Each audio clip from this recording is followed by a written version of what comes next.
Salam alaikum. Nous allons faire la correction de l'exercice 7.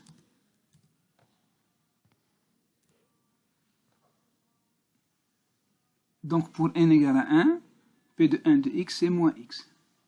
Pour p égale à 2, on trouve c'est x au carré moins 1. Donc pour n supérieur à 3, on a le polynôme caractéristique Pn est égal à cette forme-là. Nous allons faire deux groupements suivant la première ligne. On obtient, donc d'après première ligne, donc c'est moins x fois déterminant.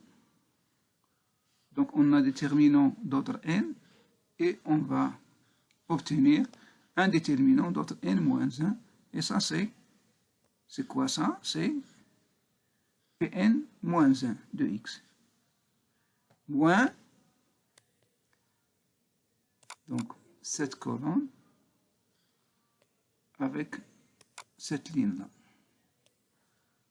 On obtient, voilà, donc ça on a dit c'est d'ordre n moins 1, moins 1, déterminant d'ordre n moins 1. Donc ça c'est, il va donner moins x, Pn moins 1 de x, et nous allons développer suivant la première ligne. Ça donne quoi? Donc on a un déterminant d'ordre n moins 1, on va retrancher la première ligne et la première colonne, on obtient un déterminant d'ordre n moins 2, et c'est Pn moins 2, c'est moins Pn moins 2 de x. Voilà.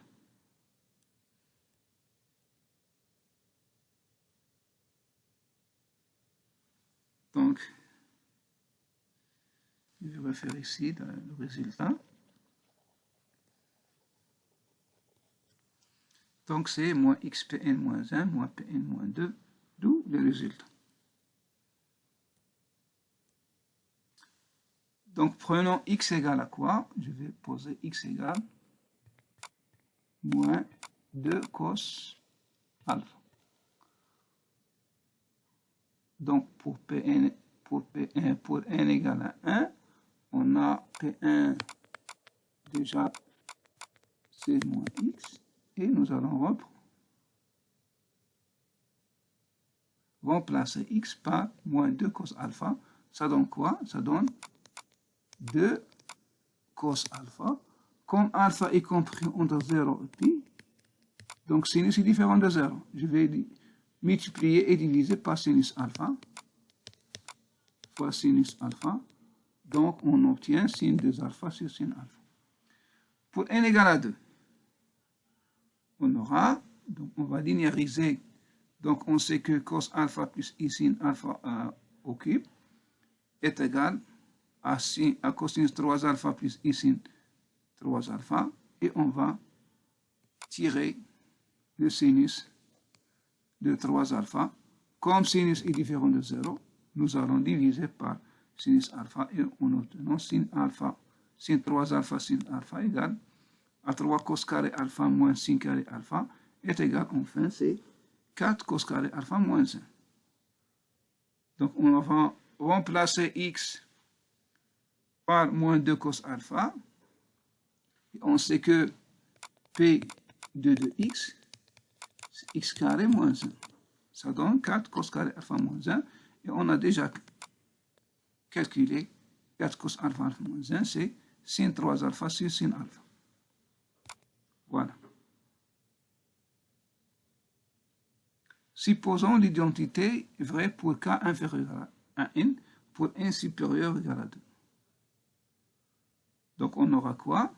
On aura Pn plus 1, c'est moins 2 cos alpha, est égal, on va remplacer, donc c'est 2 cos alpha, Pn moins 2 cos alpha moins Pn moins 1 moins 2 cos alpha.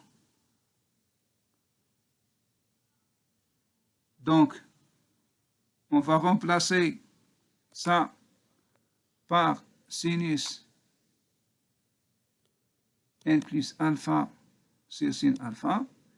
Et ça, c'est sin n alpha sur cos alpha. Or, on va utiliser la relation 2 cos alpha sin bêta, c'est sin A plus B plus sin A moins B. Moins B ici. Voilà. On va remplacer ça. Et sin alpha moins sin alpha, c'est 0. Ça donne le résultat.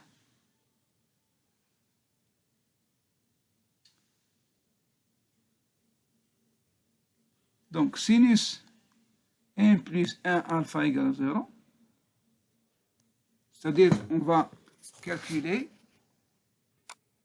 Pn moins 2 cos alpha égale à 0 implique que sinus 1 plus 1 alpha sur sin alpha égale à 0.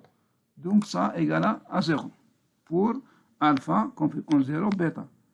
Est équivalent à dire que 1 plus 1 alpha égale à kp, avec k appartenant à z et alpha compris en 0 pi. Donc on aura alpha égale kp sur 1 plus 1. Dans le cas x égale à xk, on prend xk égale à moins 2 cos kp sur 1 plus 1. Avec k varie de 1 jusqu'à n, sont les racines de Pn de x.